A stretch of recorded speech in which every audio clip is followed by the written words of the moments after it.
તો વાત કરીએ જૂનાગઢની તો જૂનાગઢના પવિત્ર ભવનાથ મંદિરે સરકાર દ્વારા નિયુક્ત વહીવટદારે આજે વિધિવત રીતે પોતાનો ચાર્જ સંભાળી લીધો છે।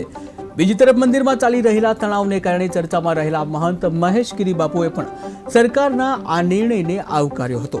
તેઓએ ગઈકાલે જાહેરાત કરી હતી કે ભવનાથ દાદાને જળનો લોટો અર્પણ કરવામાં આવશે અને આજે તેમણે લોકાર્પણના સંકેત રૂપે જળ અર્પણ કરી વચનને પાળ્યું। આ અવસરે તેઓએ એક પ્રેસ કોન્ફરન્સ પણ સંબોધી હતી અને જેમાં હરિગીરી સંબંધિત ગેરરીતિના આક્ષેપો અંગે તેઓએ શાંતિપૂર્વક પત્રકારોના પ્રશ્નોના જવાબ આપ્યા હતા।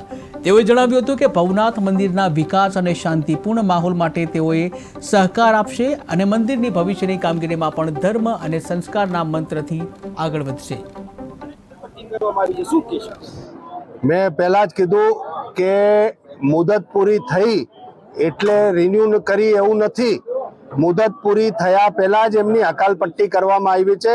ખોટો ભ્રમ એ ફેલાવે છે। અકાલપટ્ટી કરવાના કારણો પ્રેમગીરી અતિથિ ભવન વગર મંજૂરીએ, પછી ગેરરીતિ, હિસાબ કિતાબમાં ગેરરીતિ, હાજરી જે જોઈએ એટલી હાજરી નથી અને આવા ઘણા કારણો છે જેના લીધે એમને અકાલપટ્ટી કરવામાં આવ્યું છે। ભાઈ ઓર્ડરમાં છે, તમે તમારી રીતે મેળવી લ્યો। હું મારા શબ્દો છે ને એ ફરશે નહીં, જે મેં કીધું એ સત્ય છે।